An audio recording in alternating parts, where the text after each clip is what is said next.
welcome to the Barkada Podcast. We're here with Zach and Ian from Fifth Ward Brewing, and we're actually on location today.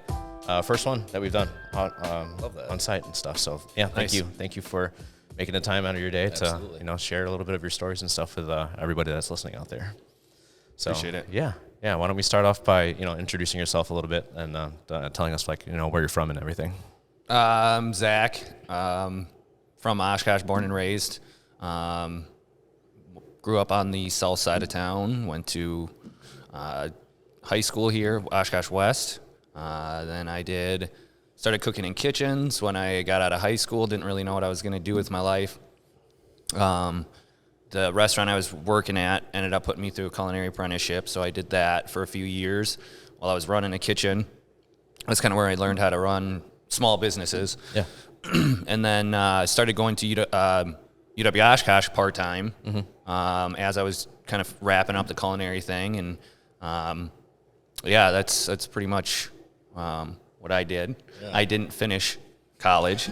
That was the joke yesterday at the alumni event yesterday. One of the professors comes up and he's like, "Hey, you're the one that dropped out, right?" It was really funny. It was funny. We'll just say you didn't finish yet. Yeah, exactly. Right? You can always still go back and get it done. When we just started opening this place, everything started kind of coming together. It was just I couldn't spend the time on school anymore. And yeah, for sure, man. It's tough. Yeah. I'm Ian. I was born and raised in Menasha. Graduated in 2009. Okay. Moved here to Oshkosh right after that to go to UWO.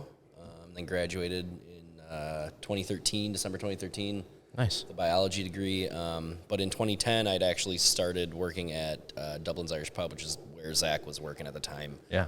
As his internship, I believe, too, like for the culinary apprenticeship. So that's how him and I met. At that time, too, it's like craft beer was sort of just starting to blossom, I think, what it is today. And Dublin's had, I think, 30 taps or something. It was like the most in town at the time kind of situation. Yeah. And yeah, totally. So I think that's kind of where we got our craft beer sort of interest. I've got, like as I mentioned, I got a biology degree, so I was always interested in how things are made and how they work and all that sort of stuff. So beer's a lot of science as much as it is art. So. Yeah, that's cool. Trying to think, we first met probably at the Y. Yeah. Right? Playing, was it 9-ball? Or noon ball, however it morphed into. Yeah. I was like 20, 21. Yeah, going to the Y a lot. And that was fun back then. Yeah, it's hard to get, COVID, but even before COVID hit, like it's been hard to get like regular pickup games and stuff. So I think a lot of people just got frustrated and like, whatever. Let's go shoot around instead. Yeah. But isn't it crazy, like the networking that we get just by showing up to play basketball with people and stuff? Like, yeah.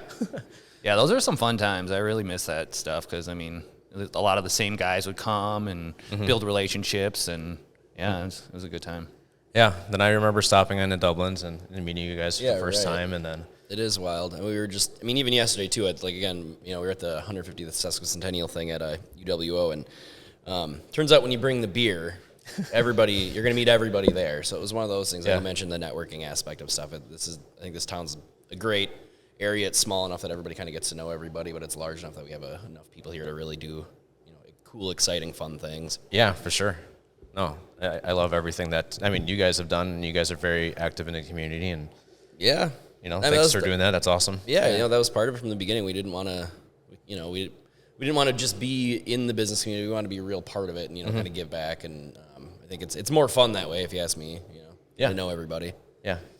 And I know you guys have told, the story like hundreds of times, maybe thousands of times.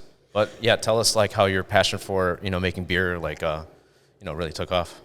Yeah, I guess it just kind of started, like Ian said, at Dublin's, they were getting a bunch of craft beer. So right when we turned 21, I jumped right into craft beer at that point because that was when it started kind of booming. We were cooking in kitchens. So originally it was just kind of an idea where we're like, you know what, maybe we might open up our own restaurant someday. But if we do, we want to make our own beer. So it was kind of like, that was the first idea. And it was kind of funny because I had saved up some money. I was working 2-3 jobs, doing construction, roofing, and running a kitchen, and then trying to go to school part-time during the winter. And I had saved up some money, and I was like, I don't know what I'm going to do with this. I was thought about buying a fun hobby toy or something. But then I was like, you know what? I just got this idea one time. I was actually leaving the Y, leaving the gym at like 9 o'clock at night, 9:30. And I was like, you know what? Maybe I'll invest into brewing equipment. I just had this idea. So I'm driving home, and literally Ian's closing the kitchen. Mm-hmm. I walk in the back door. I'm like, hey, I'm super excited. I'm like, hey, if I invest in this equipment, do you want to start making beer with me? And like right then and there, it's just commitment. And so, it was, spent a couple $1,000s on our first kettle, and just basically took my college house, 842 Prospect Avenue, turned the basement into basically a miniature brewery. Just kept investing into equipment. I think within the first year and a half, I had spent about $10,000 just out of my pocket. Wow, man. On materials, stainless steel equipment. We built our own brewing stand, so then we could run that thing on natural gas. It was kind of funny. Like, we even put up plastic in the ceiling and in the basement just to keep it cleaner. Sure. And I mean, it was just one of those things where we kind of just dove in head first. And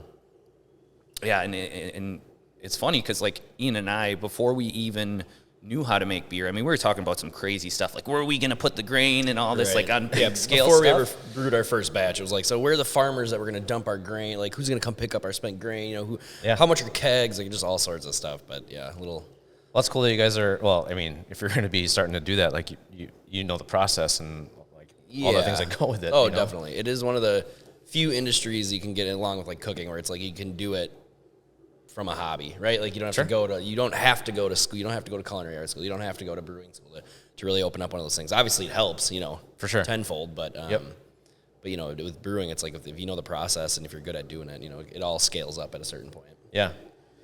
Yeah, and it was just kind of like reading books and internet podcasts back then, and it was just kind of, learn and soak up as much information as we could. Everything is all self-taught, so it was just basically we would work all day long, and we'd pick our days and spend 8 hours in the basement, 8-10 hours just making beer. A second part of a day or on our day off, and we're brewing about a batch a week, and when you start doing that hands-on like that, it taught us a lot. We obviously had, I think what helped us a lot, it was being in culinary arts with our palates and flavors. We could really start to pick up off flavors and mistakes, and how do we fix this? How do we make our process better? So that definitely helped us out, and it was just like, once you get started, it was like going down a rabbit hole. It was just so fascinating. And the funny thing is, I know myself, like I wasn't really into science at all in like middle school, high school, but then all of a sudden we get into making beer and I'm like nerding out on science stuff now. When you can apply it to something you're interested in, it changes the whole game, Yeah, definitely. Yep. Yeah. So, well, you were saying about your address, right? On Scott, like you guys have a beer named after that, right? Well, so Prospect. Yep, Prospect. 842 Pale Ale was a beer that we had first initially opened up with. It's now been relegated to seasonal status, but But just in general, we try and draw names and things like that from either. I mean, a lot of it's just like weird, goofy stuff. But for example, one of these that we got on the table right here, 1869 Blonde Ale. So that was actually a collaboration we did with the Oshkosh Yacht Club as well for their sesquicentennial 2 years ago, and that beer just ended up taken off for us. It's our kind of our staple light beer that we have on tap, so that one ended up sticking around. But and so we try and just use at least once in a while at least try and tie in either connections to Oshkosh or the city or just things that we like doing in general. Like Fifth Ward, for example, is the original Fifth Ward of Oshkosh was the campus area, the UW Oshkosh campus area. Kind of along the river, up Wisconsin, down to New York, and back to the river sort of thing. And so, when we were trying to come up with a name, we wanted to be Oshkosh's craft brewery. That was always our goal, was to be the one in town that, was what the new, craft brewery is, post 2010 sort of thing. And, so without pigeonholing ourselves into Oshkosh Brewing or something like that, we thought Fifth Ward was sort of a good nod to the history of the city without being too specific. It's something we can sort of grow outside of here, but still maintain that hometown vibe and hometown feel and for sure, kind of attitude. I dig it. I love your logo too. Thank you. Yeah, and that was kind of like, just Fifth Ward, because technically still the campus is still in the Fifth Ward, technically in the city. Yeah. So it was like, name it after something that, we don't really forget where we came from, Yeah. Doing all that stuff in the basement and, kind of just teaching ourselves and making this happen. And, the university was a pretty big part on helping us kind of network and work on our financials. Basically, like, we wrote our own business plan. Like, I borrowed one of my roommate's textbooks, who was a business major. I just basically typed out a business plan outline, and then we would just basically, like, it was the second year into homebrewing, and then it was just like, okay, we're brewing beer, and then Ian would sit and work, and we'd discuss things, and he'd fill out this business plan outline, and we show up to the SBDC, the business center at UW Oshkosh, and we have this business plan. It didn't have any financial plans at that point, so that was kind of how do we start doing that and getting that together. So then we kind of got a business advisor, and she helped us out with a lot of where to start. Because honestly, like, when we started this whole thing,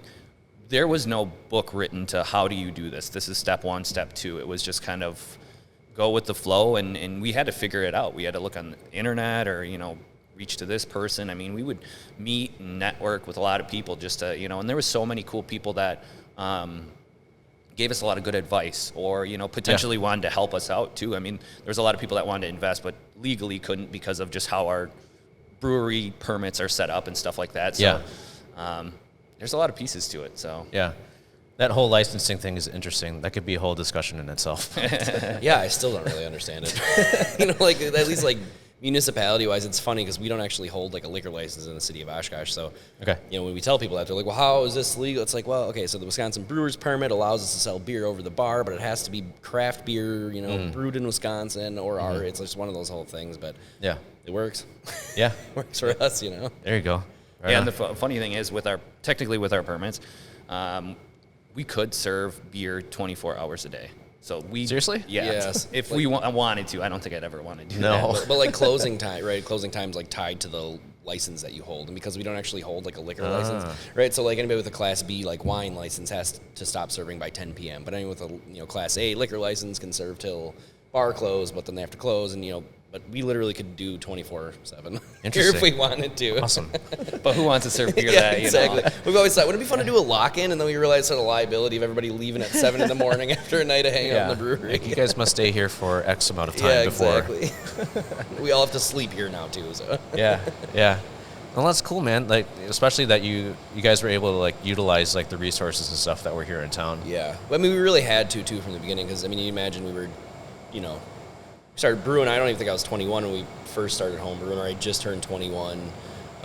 We were young and coming in with a business plan, asking the amount of money that we needed to actually get this place open, and the financing and all that stuff wasn't easy to come by. We call it our blind date period. We were heavily invested in the homebrew club here in town, but through them, we ended up meeting a lot of our investors. It was us showing up to the meetings. We were on the board there and basically just saying, hey, we have this idea. We're working with the university. Here's, every month when we would have our meetings, they, kind of get a little bit updated what we're doing.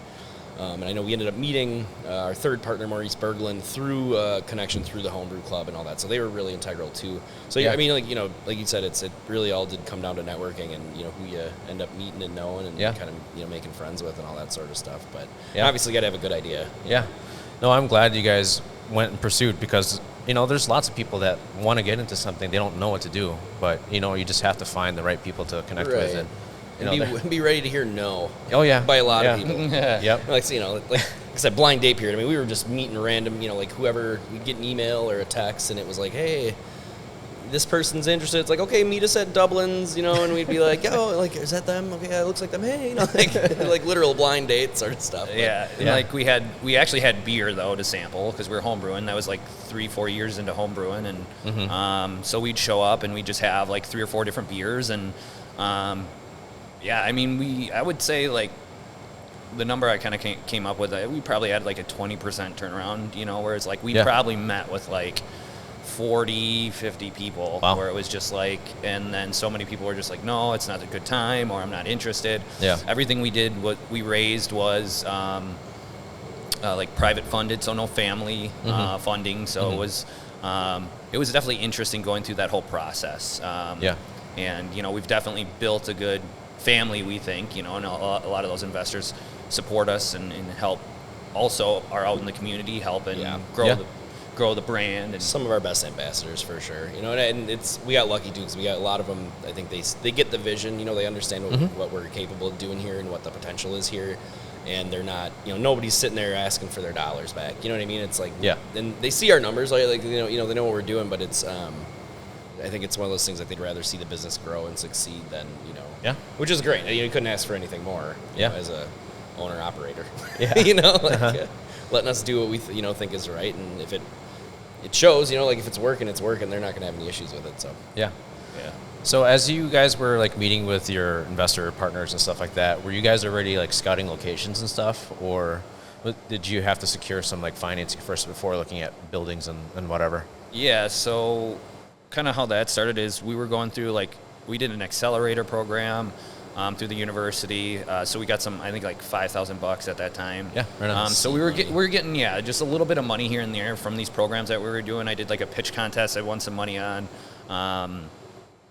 And then basically we did use some of that money to put down for getting an offer to purchase on a building. So kind of with that, originally Ian and I, we really said we wanted to be part of the downtown culture of Oshkosh. We really thought that there was a brewery missing down here. We had taken a trip out to Michigan to a homebrew festival thing, Homebrew Con or whatever, and it was so cool when we were able to walk to multiple breweries in downtown areas. So we're like, you know what, with all the restaurants and all that, we're like, we really want to bring this back to here. So that was really important for us. On the north side of town, there's not a lot of buildings that were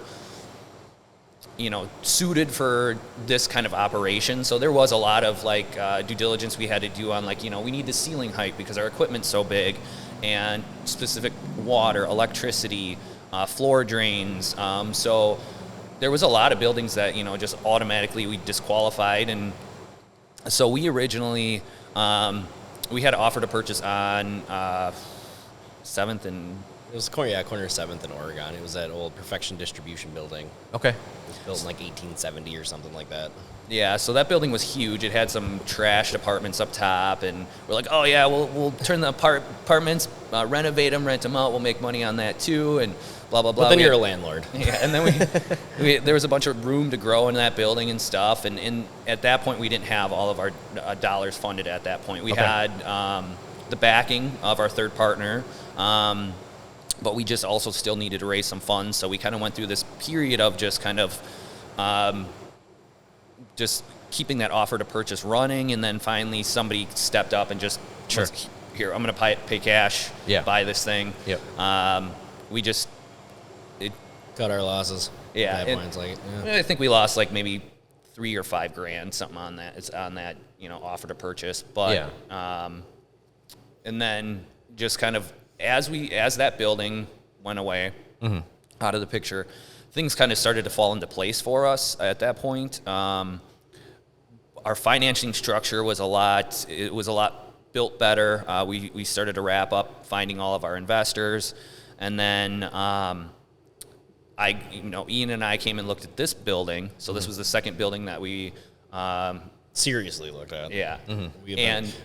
I love going through all the old stuff in town here. It's like we had been through a bunch of random buildings, like over on the south side of Oregon, over by the train track. I mean, there's like all sorts of stuff, but this was the one that really kind of stood out for us. Yeah, it had good bones. The shell to it here was, really good. And we like in this brewery area, we put the paint on the walls. It was all fresh block. There was some offices, back in this warehouse area, a big mezzanine for storage, but it already had the floor drain. All the floors were sloped really well.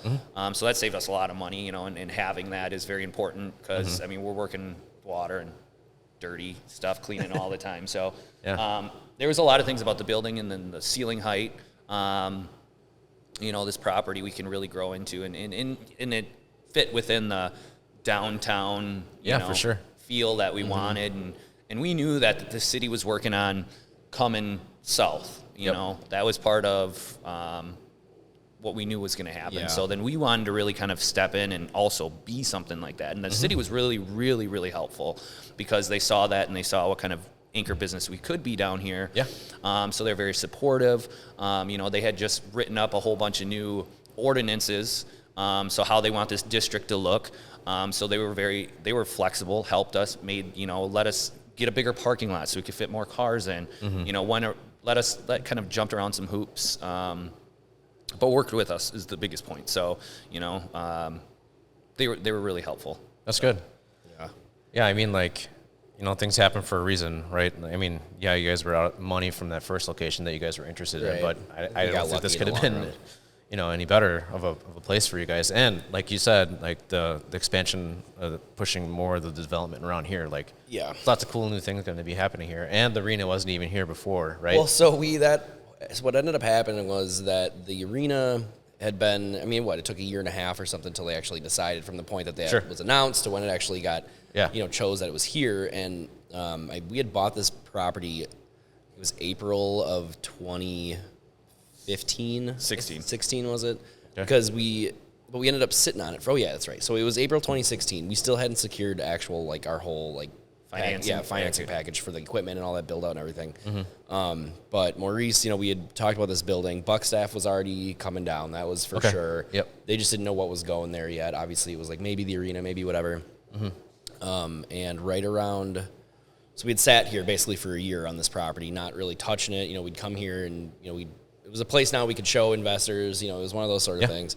And eventually, at all the same time of this, we'd been shopping banks and all that sort of stuff. That last year was pretty critical. And eventually we ended up going back to the first bank that we ever had been introduced to through Colleen, our business advisor, a good friend of hers over at West Point. And he was the one that kind of initially 2 years earlier had showed us, you know, all right, here's what you guys actually need, broke it down for us, you know, all literally, you know, nickels and dimes of every that you're looking to purchase. And he's like, well, you want me to take a look at it again? We're like, yeah, look to the proposal. And I think we had secured a little bit more financing through GoEDC at that point. This was March. And he goes, you know what? He's like, I'll take a look. He goes, give it about a few weeks. He goes, I think something might be happening here that is going to make it a lot easier for me to go to my board and convince them to make this work. Okay. With this property. And, you know, obviously he was talking about the arena and, you know, it just, 3 weeks later, it was just announced that, arena's coming here. And within, I think, a week, we had the paperwork signed and it was awesome. Good to go. So. It was, because it took us almost 5 or 6 years to get to that point. Right. And there was so many times where it was just like, do we just give up now? Well, you know? I literally, year before, right, because there was a time, I remember, it was like one of the last banks that we had really like, it was like, this is last kind of ditch effort sort of thing. We had high hopes for it. And I remember I was like leaving my mom's house in Neenah. I was living up there at the time.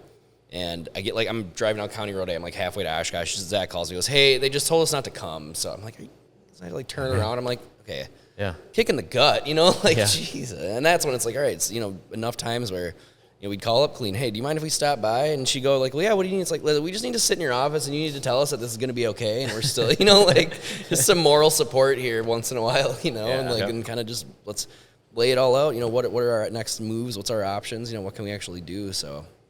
Tenacity, I think, played a huge role. Yeah. I'm sure you know. Oh, for sure, right? you keep pursuing. And right. Then, you know, it does get tough, and there are moments where you're just like, you just want to call it. But it's when you keep your head in the game and just keep forging ahead. It's when things happen. It'll happen at some point. It just... dig yourself a deep enough hole, you're going to get out the other side eventually, right? Yeah. And it's like, it's cool because sometimes we have had opportunities to talk to like classes and things like that, kids, and it's like, you know, this is to run a business and own a business.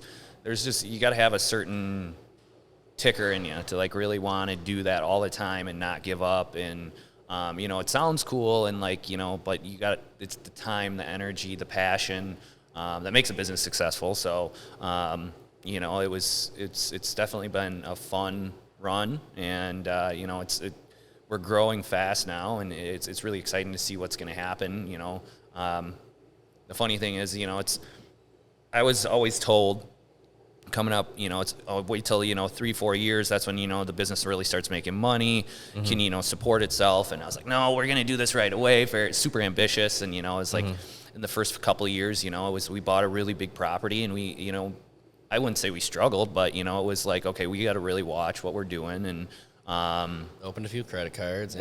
Be diligent about it. Yeah, we did survive on credit cards for about a year and a half, where it was just learned a lot about cash flow. So saving some of that up, that was nice. It was definitely, we've learned a lot through this. How to make it efficient and run lean. And, you know, especially in the past year and a half, 2 years, whatever, it's like that's been such a huge positive point for us is the fact that we are very nimble and we can sort of turn on a dime, but at the same time we still have a really well grounded and built base, I think, at this point. You know, sure. Especially customer wise. It's never an issue of getting people. We don't have an issue of retaining customers, but it's getting in front of people that otherwise wouldn't, come in here to begin with and things like that. Yeah. No, that's completely awesome, man. So does it feel like how long has it been now? It's been 4 years in November. 4 years now. 4 years it'll be in November.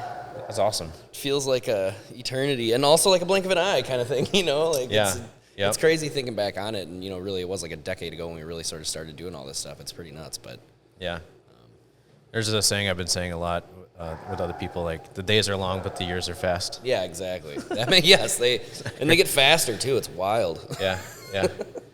For those of you that can hear, it's Mr. Cooper. Cooper in the back. Yeah. Keeping things in order. That's whose dog is that? That's mine. Dog. Yeah. How old is Cooper now? 4. 4? Yeah. Nice. Yeah, I'll be right back. Yeah, no worries. Actually, we'll take a quick break. We'll show you the specials for this month over at Manila for September. I love that.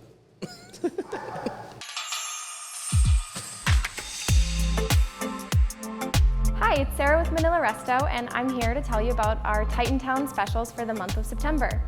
First up, we have our drink special, the Titan Charge. Our Titan Charge was created by current UW Oshkosh Titan Bell.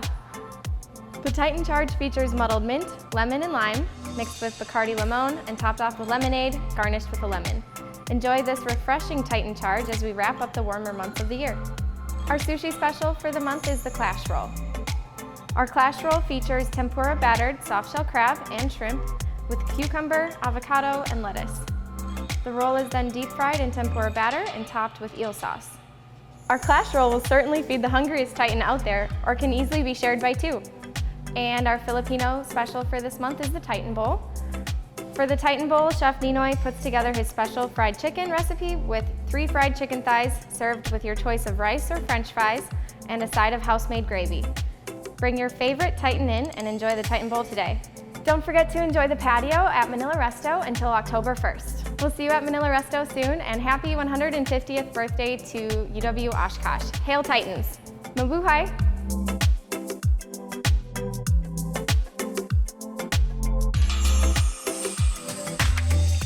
And we're back. Hey, that works out well. We'll use that. Oh, what? And we're back. And we're back. Ian, Zach, from Fifth Ward, Marlo from Manila. What's up? So yeah, it's interesting when you look at the South Side development and just kind of hearing what the city had talk about it in the beginning and their enthusiasm around this area and neighborhood. When we've seen a few things happen.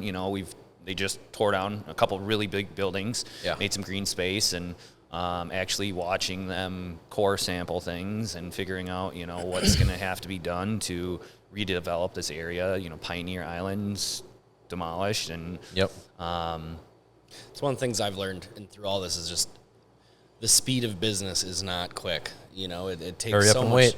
Well, right, and it just takes so much time for people to kind of get ideas together and go through the permitting and processing, and how many times is the building right down the street here, the Miles Kimball building. It's like how many iterations has that gone through that didn't necessarily make it through. And it sounds like now there's like he was saying, the core sampling going on down there. It sounds like there's things that are going to be happening, but we hope it'd be great. It's one of those things that anything that's coming down here is going to be added plus for us, and I think anybody that lives down here. Yeah, for sure.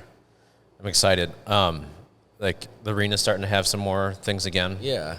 We just saw Hoobastank, though. I just went to Hoobastank the other night. That was fun, but yeah, and then the herd games too. Did you guys get a lot of people coming in for that? Yeah, the herd is mostly, I think, in terms of the overflow. We definitely see a lot from the herd. I think it's one of those things where It's a great arena. It's a great place to see sports. I think is one of the I think they got to dial in what they're doing with the music and things like that. But for sure, there's so much potential there. I mean, just in general with this, it's very like the South Side in general. There's so much potential. I think for good things to happen down here. It really seems like the community's supported the herd so much. There's the regular season ticket holders. We see the same people coming down to the tap room every game. We've now become part of that routine where it's like it's game day. They come down. We see the same people. Yep. All of a sudden, game's about to start. Tap room's empty, and then we watch back in the 2 years ago. Last year obviously they didn't play, but we would just watch the games and quarter three's coming in here because people are going to start coming. Like, all right, places, everybody. Yeah, there you go. As soon as it's over. And then there was times, it was just like a bunch of people coming back, and that was fun. It was cool, and then people coming from out of town too to see the place, so that helped. Kind of like expand, people traveling, and being a destination business too helps. People do travel to see us. We're seeing a lot more people from like Milwaukee, Madison, Green Bay come down on the weekends, and the longer kind of we've been open. So that helps a lot. It's nice. That's cool. I think like this area is really nicely like accessible too, just coming in from South Park or 9th. Yeah. You guys are right in between that, right? And and honestly, there's such a vast, like the neighborhoods around here are huge too, right? Yeah. Like this Main Street, this drag right here is great. It's a really great like artery, through the city, but like at the same time, it's like, behind us, if you look at the plans, it's up from South Park to 9th, I believe, or up to the river. There's one lot along that whole side on this side of the street that isn't like commercial mixed use. Other than that, everything beyond is all residential. So the neighborhoods, you take a right-hand turn going south anywhere on here, it's like you're immediately in a neighborhood, and it's I think that kind of adds to the whole, like Southside neighborhood vibe, and like that's sort of what we wanted to kind of bring into the whole brewery feel and vibe and all that, Yep. And part of like the whole Central City downtown like area too, like there's lots of cool things happening, like your shirt, right? Yeah. Oshkosh Food Co-op. I had to change it. They just celebrated their grand opening. Yeah, grand opening. They were weekend, open since July. Yep. It was so. But that's also a cool project that you guys have been involved in too. Yeah, right? I was there sampling beers out on Saturday morning. Which is, going in there, it's great, and the people are super nice, and like it's not like just going to the grocery store. It's like you can go in and say hi. You see people you really do get that community cooperation thing going on. It's fun. Yeah. Speaking of stores, who was your first like outlet where you guys had like you saw your product on the shelves? As in like packaged or like because packaged. We focus most on draft sales. So like when we first opened, but we did have some more limited bottles. Okay. Locally, like Wagner Market's been huge for us. We don't, Mike over there, we can just say, hey, new beer. He goes, send 2 cases. It's we don't really have to tell him what it is at this point. He's going to keep it. He loves the local stuff. Yeah. And with our experience with Dublin's, I know that was one of those things. He's Dave over there goes, well, as soon as you guys open, we'll put you on tap.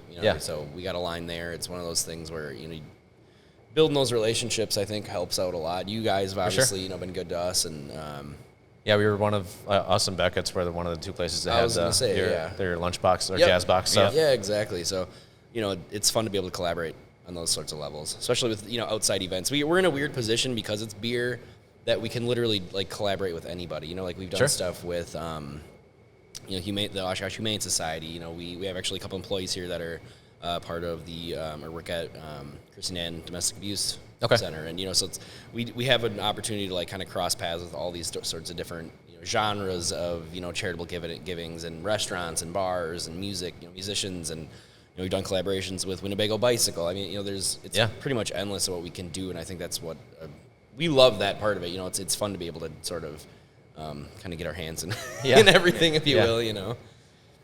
No, I think the collaborations, in general in this community are awesome. Yeah. Like in the restaurant industry, when you guys were there, like, if a restaurant needed something from somebody else or something, they were willing to listen, help, and offer whatever. Totally. How's the brewing community here in the area? Well, I was going to say, because we do get that, like, what's the competition like here? And it's like, well, it's not really competition. Yeah, right? You don't look at it that way. Like, Yeah, there's definitely times where people have reached out to us, hey, I need something, or we've needed something in a pinch. And yeah, it's like, here, have this and just get it back to me when you get your orders in or whatever. Collaboration-wise, working with breweries to develop recipes and like kind of doing more community-focused charitable events. We've done a few of those. So that's been fun to work with people. You learn too. Then we can when we do those collaborations, we talk and what haven't we done before? Well, how can we learn from each other or try something new? So that's definitely happened, and even up in we've done that all the way up into Appleton. Yeah, I was gonna say it's literally 2 months ago, or we still have it on tap here now. I think maybe a month ago or whatever. The cucumber kolsch, it was part of this newly sort of this formed idea called the 920 Brew Project. So it's essentially like every brewery from Appleton to through here, and as well as like Rushford Meadery and Winery out in Omro, and basically we all kind of played our little parts. Where the Shane out at Rushford juiced the cucumbers for the beer. Appleton Beer Factory brewed it. We did the pilot batches, the testing to see what the right amount of cucumber juice and things like that were going to be.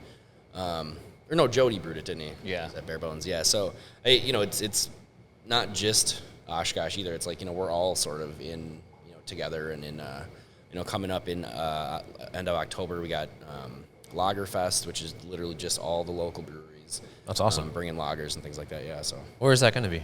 up on Mick Fleshman's actually holds that right on State Street, right there off of College. Okay. So they actually shut down the road in front of their brewery right near awesome, ADF as well, and yeah, it's a good time. Is it just like, has this been going on for a I think while? this will be the second year, actually. Okay. They did it 2 Octobers ago. Yeah, so they held the first in-person one 2 years ago. Yep. Last year they did it in a box. Yeah, so you could like pick up like Lagerfest at home. You could go pick up a Oh, six-pack sure. or whatever, Yeah. mixed lagers, and then this they're bringing it back this October. So Great. yeah, That's awesome. love a beer fest. No, this is really awesome. Spending time with you guys and being able to talk, because I think a lot of times when we see each other, Yeah, it's we're like either mid-business. we're on the other side of things, Sure. right? And I remember seeing you guys also at Chilton at Yep. the beer fest over yeah. there. We were kind of in a different state. I don't remember that one, but Yeah, that. I haven't been to Chilton in a while. But boy, that's Have you guys participated in it as brewers? we haven't. or- It's a tough one to get into. So we've Oh, reached really? out. Okay. Yeah, Roland's Calumet County Brewery or Roland's Brewery or whatever. And Yeah. over there they do all the like hosting and all that sort of stuff. It's run through them, and we've reached out in the past. But it's one of those that like has been going on for so long, and it's such like a staple Yeah. event that it's like if you've been there, you've been there, and they only have a certain amount of slots, and if you've been there invited before, you're going to be invited the next year. Sure. So you kind of got to like we're on a list, I'm sure, at somewhere where it's like, Yeah. all right, if somebody can't make it this year, then they call up the next Yeah. guy. And that, I know Lions still it happened. They were there like the first year they were open, and it was like, oh, how'd that happen? He's like, yeah, some guy had to cancel. I was like, all right, it worked out. Yeah.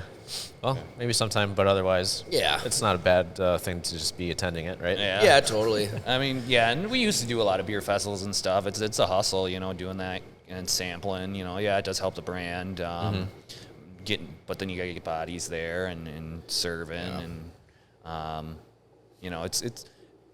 I wouldn't say it's kind of been. It kind of has been a nice break not having to do that on the weekends. Yeah. Sometimes we're like, oh well, now I can just take A Saturday night off. yeah Yeah. instead of working straight through the weekend. So Yeah. take it as you can get it, but I'll definitely be excited when we kind of get back into it. Yeah, and I mean, there's things some get that back I'd to like normal. to go more. Like Fond du Lac Brew Fest has always been a really fun one. I mean, we've been going to that for 7 years when we were homebrew, and we were bringing homebrew down there, and Yeah. they had like a homebrew alley, and so it's fun being able to go to the ones that we've been at for a long time, and you kind of see the same people. Yeah. What'd you guys bring this year? That kind of thing. So you start seeing the crowd. Yeah. I remember going to Hops and Props here in town. Yeah, I can't. Did they have it recently? No, it was 2 years ago. It was like the last That one was they did. yeah, because they can't. That's one of the events they canceled Yep. right when the shutdown happened. So Okay. 2020 into March, it was Craft Beer Week. Gotcha. And it was supposed to Yeah, end that's with right. Hops and Props on that Friday man. or Saturday or whatever. Yeah, and they Yeah. ended up canceling that, which was like it was funny for us because we ended up shutting down, and we were able to do to-go beer sales, and we had all these like kegs and things that have been saving up, basically like Sure. saving for events like that. Yeah. And so because all they got canceled, it was like, all right, just throw them on tap. Where it was like every Thursday, Friday, we'd have some special beer release. Yeah. We had all these random beers that we were planning on saving for these Yeah. events. So maybe 2022. I hope. Hops and Props one of my. That one's fun. Yeah. Yeah, That's a cool Hops and Props setting. one of my favorite for sure. It's a big event too, but it's fun to go in there and kind of the setting is great for sure. As you were naming like all these different beer festivals around here, like I was thinking, what about Oshkosh? Like, oh yeah, Hops and Props is one of the major ones. Well, and that's a kind of a thing too. The homebrew club, the SOBs used to do a lot of that. It was they did a Jazz Fest. No, It was Blues and Brews. Yeah, Oh, Blues yeah, and yeah. Brews, and then Casks and Caskets was one too. And there was Mike Engel, who actually just recently moved away from Oshkosh, but he had been the president for the past 15 out of the last 17 years or so of the SOBs. But he was kind of one of the guys that was organizing a lot of that. I think there's a good group of guys in with SOBs now that hopefully we start seeing some more of that stuff. And Yeah, because they always did charity. Yeah. Those events were towards charity. But then when home brewing and brewing kind of started growing 4 or 5 years ago, people started making money on festivals is when the Department of Revenue got an eye for it. Oh. So they kind of start shutting some things down. Where if it's like, if it's a homebrew event, you can't make money on it. And so there's some things that, it's from the beginning, they were always charity events, but it was, everybody having to watch their backs. And, it's kind of, it was like, we're just here to have fun and raise money for a local charity. Don't want to make it complicated. Yeah. Yeah, for sure. So were you guys one of the people out at Brews on the bay? Or Yep, yeah. We've got our beer out there. I unfortunately haven't been able to make it to any of the ones this summer, but Yeah. That's cool. I think it's nice to kind of get people back over to that side of town at Menominee Park, like having a regular like summer event and everything. I suppose with Sawdust Days gone. Yeah.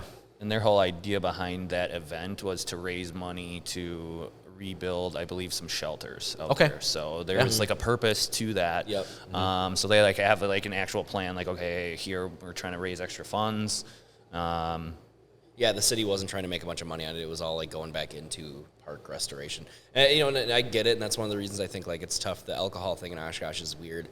UWO obviously has been trying to shake the The image. Thing. Yeah, exactly. The party's kind of city, which Former Titan, I know what's up. so yeah, exactly. And which is fine, and I totally understand that. But I guess for us, we want people to know too. We're not making $75 kegs of cheap light beer. Like we're making good beer. We're not expecting kids on campus coming buying half barrels from us and partying with it either. And, we do think there's a place for craft beer and things like that to be. Or just drinking in general, to be part of a responsible, fun sort of thing. It doesn't have to be a wild party. No. So I think that seeing the city start to kind of embrace that, I think people have been asking for it for a long time, and it's a good way to get people out. Yeah. Do you guys happen to know like where that Drink Wisconsin Blee thing like originated from? I have no idea. So what I do know is there's some kids in Madison, I think, because they do. I believe is what it is, because there's a van, and I've seen it at like beer fest and things. They have like their own like truck thing where it's like a Drink Wisconsin Blee truck. Okay. And they sell like merch and stuff out of it. So I'm pretty sure it's just a brand, and they actually have a beer. Somebody that Scotty Brew or whatever. I'm pretty sure Octopi was brewing Scotty Brew. Okay. But that was those guys. Drink Wisconsin Blee people. I just want to know what like their mission statement is. If it's just like, drink like you're from Wisconsin. I think so. Yeah, basically. Which again isn't helping anybody, but. Yeah, they got lots of cool merch on their website. It's and it's in the culture of the state, and we're known for it, but I don't, it's one of those things, do you embrace it or do you, and how, if you're going to embrace it, how do you do it without, being the binge drinking capital, beer's in our culture in Wisconsin for sure, it always has been, so. You see all those polls and surveys and stuff that people share on social media. We're the drunkest city in America or whatever. Other people are praising it. Other people are like, Yeah, right. But, it's part of it. I think it's ingrained. So, yeah. It is. Well, back to you guys a little bit about your inspiration, like when you guys got started. Was there any one like beer or brewery or something that kind of really like drove it home for you guys? Or like, we could do this, or was it just... We definitely saw opportunity in our creativity and our idea. That was, we actually used to, it was really hard because back when we were going through these accelerator programs and writing this business plan, we're trying to come up with this, what's our niche? Yeah. And so it was kind of hard to really put your finger on what could we do to set ourselves apart from other breweries, because there's a lot of breweries that make core brands and it's just a straight style, and it's just a IPA, a red, a brown, and that's it. Originally, we had started coining the term culinary inspired beers, because that's what kind of we were as a home brewer, you mess around, and this is where this is growing to in the beer industry. Right, all the fruity beers and the sours and all that sort of stuff. It's kind of taken that on, I think, for sure, Because, so it's like as these home brewers became professional, now they're like, well, all these people love these beers with crazy ingredients and creativity and what's new. So then all of a sudden, those start taking off. And that kind of really, we had that idea as we opened. We opened with the idea that we needed to make these core brands that,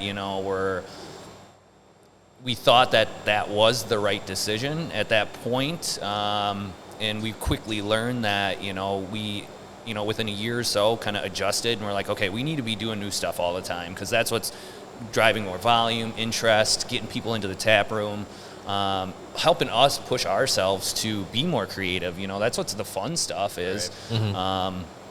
Seeing some sort of dish or like a food, or like right now we just started doing cocktail inspired beers.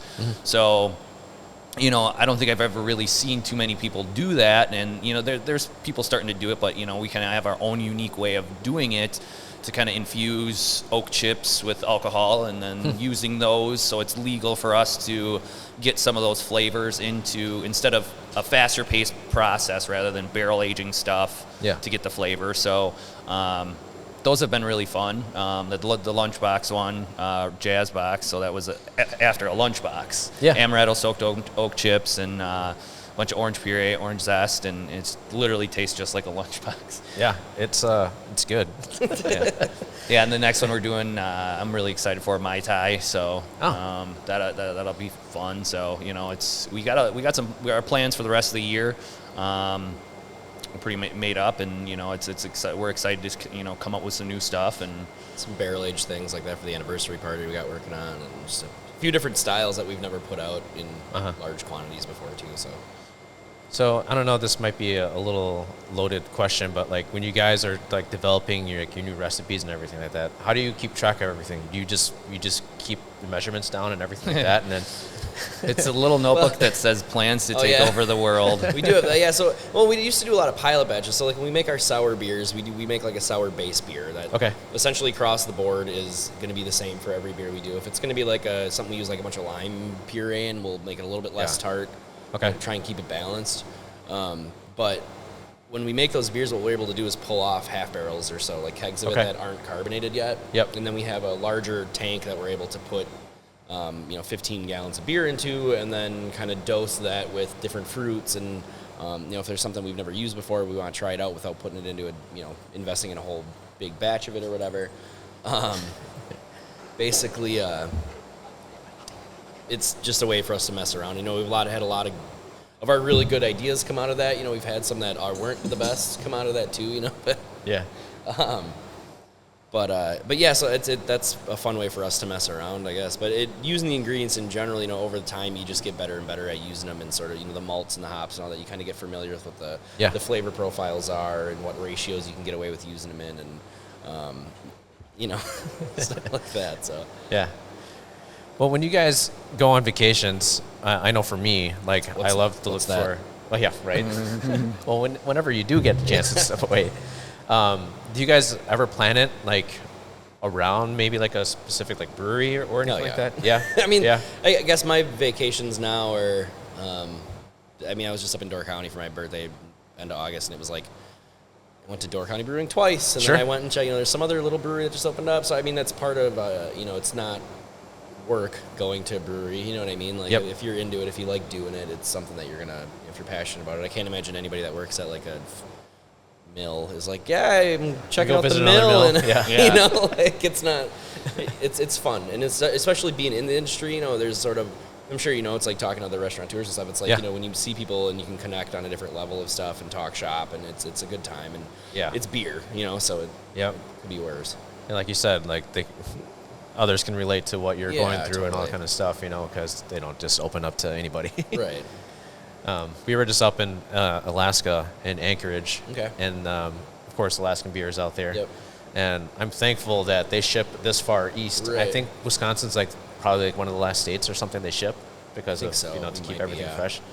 But then also checked out 49th State Brewery up things. there. Yeah. It's fairly new, but they had a cool concept too. Nice kitchen. Yeah. It was pretty crazy busy there, which was good to see. But if you guys ever make it up to Anchorage, I've check them always- out for sure. I was up there when I was young, and I've always wanted to go back.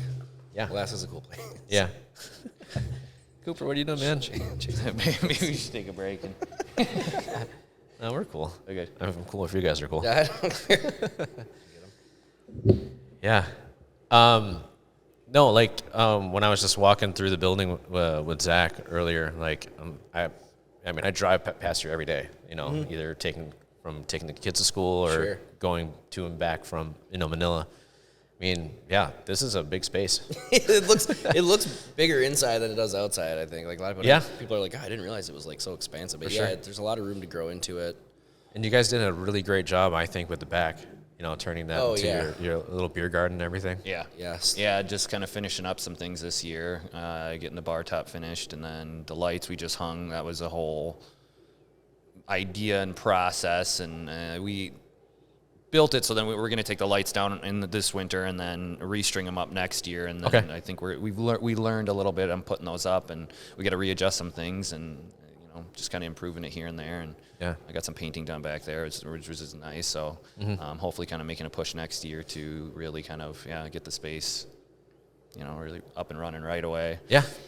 You guys also do some other things too to bring some other people in, right? Like you just had something recently, right? The vintage Yep. thing? So this summer we did. We partnered with a Kinney, a girl that we've known for a few years. Actually, used to work with her husband at Dublin's, but she is a big thrifter and vintage kind of clothing and jewelry and goods buyer and trader and seller. And she organized basically. I think it started in May through. This was just this past Saturday was our last event, but basically it was first Saturday of every month.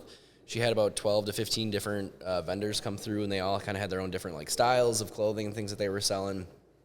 And it's one of those things where, like I mentioned earlier, it's not tough for us to retain customers. It's just getting people in through the front door. It's easy for the people that are into craft beer to come and check this place out.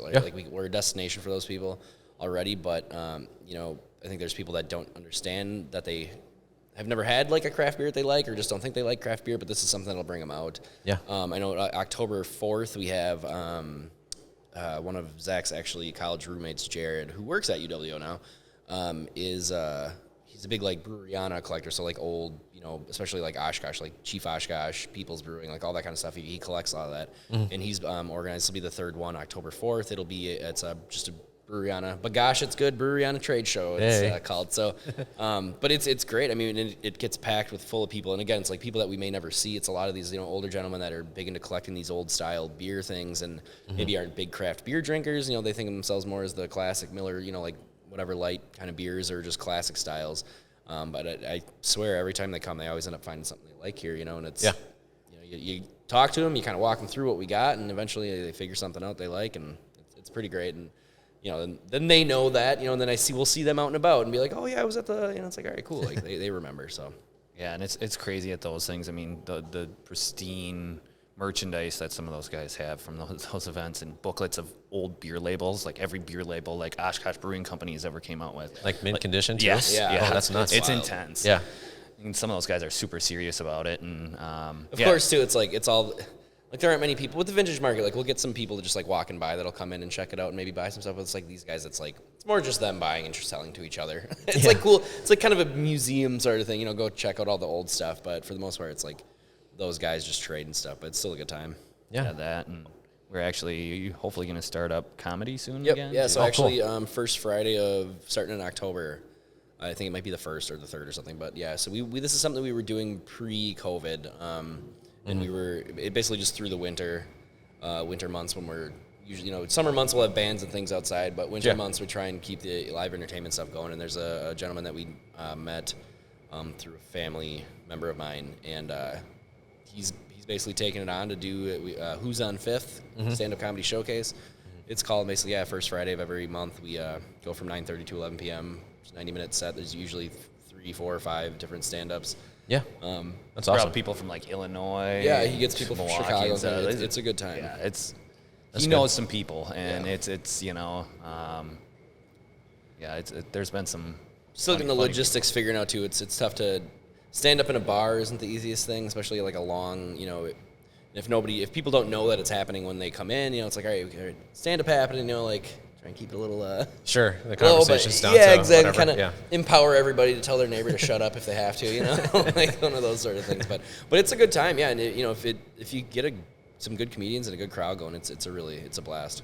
Yeah, well, I love the way that you guys have things set up in the room. Yeah. No screens, right? No. Well, tonight. So we used to have chalkboards as our menus. So we had like big menus on the wall. The old nostalgia chalkboard where you see handwritten beer menus.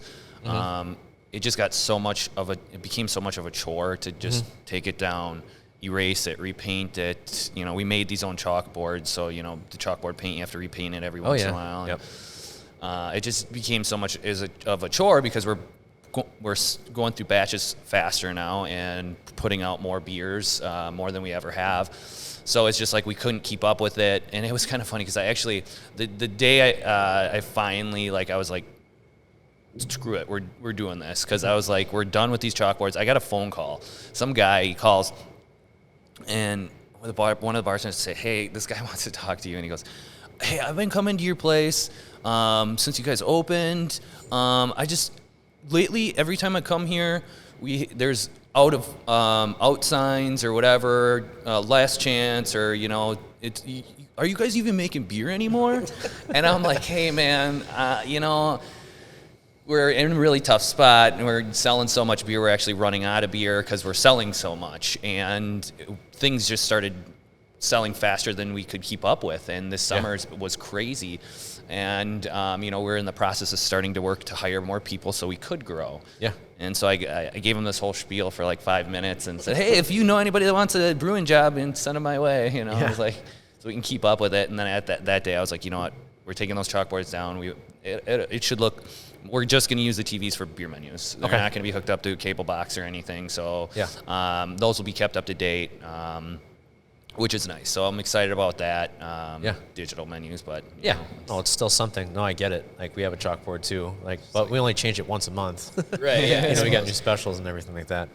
But no, I think that's a great change. It makes it easy for you guys because you understand the necessity to keep our guests up to date with what's going on. There's nothing worse than going, oh, can I have this? We're out. Yeah, exactly. Sorry, but and then sometimes we erase beers off the chalkboard so you could just barely see it, and they're like, hey, can I get that one? And it's like, no, that's been erased for. It's like, man. So just forward progress, and and then that's one thing I think really we got a lot of flack for not wanting to have TVs in here. So we were writing our business plan, and we're going out, talking to people and trying to raise money and just networking. And they're, people were like, "You're not going to put TVs in. How are you going to get people in your tap room? Blah blah blah." Yeah. Right, you got to have sports. We got to have the Packer games. It's like, so people just listen to the radio. Yeah. People just didn't understand that this idea of a tap room is to bring communities and people together to talk about beer, play board games, socialize more. Yeah. And literally we have so many customers that love that portion of our business where, they can, it's like you're not sitting next to your friend where he's staring at a TV the whole time while you're drinking, you're actually almost forced to talk and, more socialize. So it was kind of funny because even when the first couple of years, people were like, you should put TVs in. People keep saying it, we should have these sports games or whatever. And then we would, other people would hear the idea and they're like, you cannot do that. Do not put TVs up in here. Right. Yeah. So it's been a very controversial thing for us. No, I think it's a cool thing, man. Like you, the Howard down at the lanes, they don't have any screens other than their bowling scoring things. And then the new Gibson Social Club too, right? There's nothing there.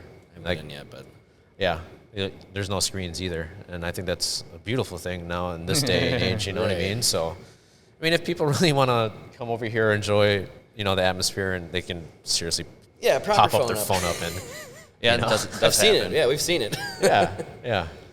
No, that's cool, man.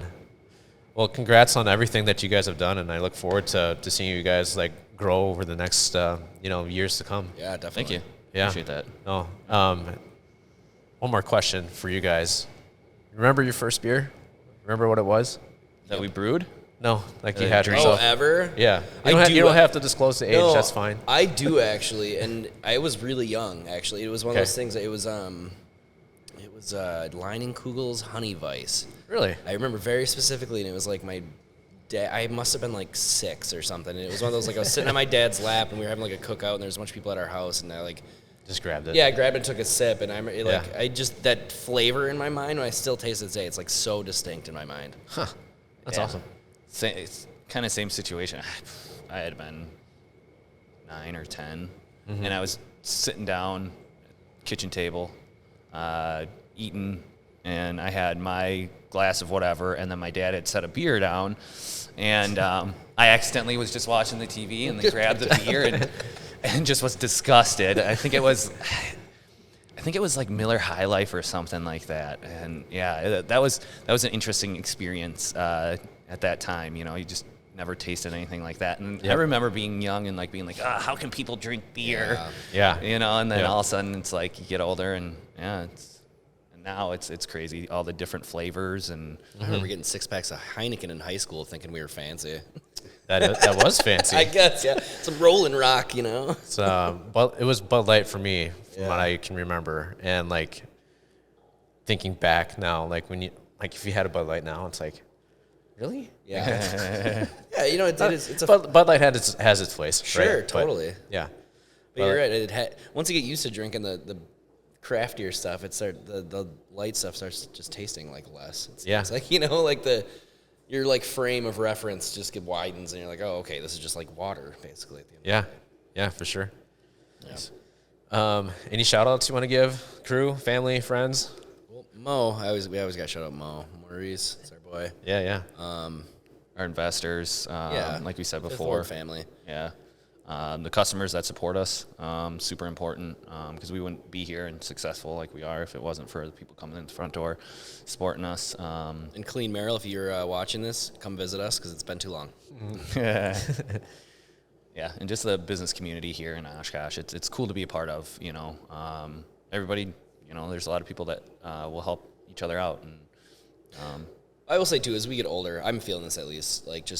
We were so young when we started this whole thing that as we kind of grow into it, it's fun to be not that we were never not respected as a business or anything, but you know what I mean? I think but you know what I'm saying? 24, 25 years old, right, asking for a 20 craft. somethings, right? Getting taken a little bit more seriously, I think, the longer that we're open and the more successful, or, being successful continually and all that sort of stuff, people I think are starting to count on us for things more and, just not expect us, but to, we're be able to get a little bit more involved in things that we would like to be able to get into, with the Brews on the Bay, for is a good example. It's something that, of course, you'd think we'd be in part of it, but in reality, it's we feel really lucky that our beer is being sold by, through the city. It's just it's a cool feeling and experience. I'm sure, being part of, Wine Feast and things like that is something that we really take a lot of pride in being able to do, and are humbled by it, honestly, that people enjoy what we do and, see the value in it. Yeah. Well, I'm glad you guys are around and we're able to ride out that storm. I mean, it's not over. No, not at all. But I think you guys are pretty well set in terms of what to do if we ever get to that point again, Sure. So, but, okay. Last things here. Some Manila stuff, man. Let's hear it. When was the last time you guys were there? We went and got lunch. When was that? We stopped in to get lunch. It was too long ago. No, actually, I was just there with Alicia, and I came down. This is probably a month ago, and got some dinner. I was gonna say, I think it was right before shutdown. Okay. Yeah. Yeah. Because we used to just go for yeah. sushi. Yeah. That's your go-to over there? Yeah. Is there any specific role that you guys like? No, but actually, to be honest, what I really enjoy is that the pork belly that you then fry. Yeah. Is so good. And then there was some yellow rice I got last time that was really, Java rice. Yeah, the Java rice. Yeah. I got that with the pork belly. It was so goddamn good. Yeah. Yeah, and we just definitely, I think, try new things. If you got rolls, in the past, like say 5-6 years of my life, getting into eel sauce and things that not necessarily were, I went for, but as culinary and stuff, we've grown in that. Like I've tried a lot of different things, and I'm not afraid to try things. I might not like something, but if I haven't tried it, I want to try it. So I can understand, have more of a, bigger portfolio of my palate. Yeah. Awesome. Speaking of collaborations, our 10-year will be next September. Okay. I think it'd be kind of cool to talk a little bit beforehand to maybe come up with a 10-year anniversary thing. Sure. You guys down for that? Yeah, this is far enough ahead for us to plan. Yeah. That's always the issue with collabs. It's like, so next month, it's like, no, we got. Yeah. Yeah, because I think there could be something, do some brainstorming. Maybe there might be some culinary inspiration that we could really bring, or if there's like a traditional drink. Yeah, ingredients that you guys like. Yeah, for sure. I was thinking next time we got together on doing this or whatever, we can have you guys like sample some Filipino beer. Yeah, that'd be cool. Yeah. San Miguel Light, Red Horse. Sure. Those are some staple ones, and then I don't know, we can even do like a little tour of Asia with like the breweries and stuff. That'd be kind of a fun thing to do and do some research and talk about it, so. Definitely. Yeah, I like it. I get up for that. Come up with ideas just on the spot. Yeah. So now we have an excuse to get together again, huh? Yeah. I like that. So how can people find you? Internet, website, Facebook? Yep, so fifthwardbrewing.com. On there, it's your typical brewery sort of website. You can find the up-to-date menu, kind of featured beers. We'll do a blog post once in a while. Sweet. Kind of just talking about what we're doing here.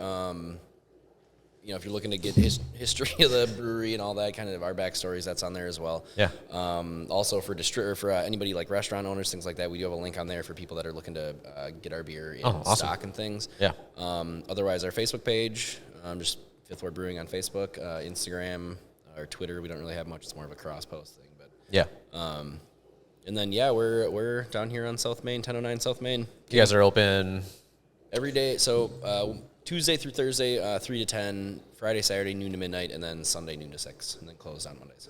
And 24 hours on special occasions. Yeah. If we're here, just give us a call. Yeah, I really need a beer. It's 3 o'clock. and it's funny, but like it really is. I probably shouldn't be telling people this, but it's like, hey, if it's after 9 and you're looking for a 6-pack or something, we can sell it to you. You can come down. Okay. And get 4-packs at midnight if you really want. Good to know. If I have a late night and I need a That's beer, right. I'm swinging in. Yeah. Stopping by you guys. Yeah. I never thought of it that way, actually, It's like, you can buy the latest liquor store in town. That's what There you go. Right on. Well, thanks everybody for tuning in, listening to these guys. Yeah. Appreciate it. Thanks for having us. Love This catching fun. up. It's been too long. Yeah. For sure. Let's set something up and do something fun next time, huh? Yeah, definitely. Yeah, right on. Appreciate it. Well, we'll catch you guys on the next episode of the Barkada Podcast. Peace. Later.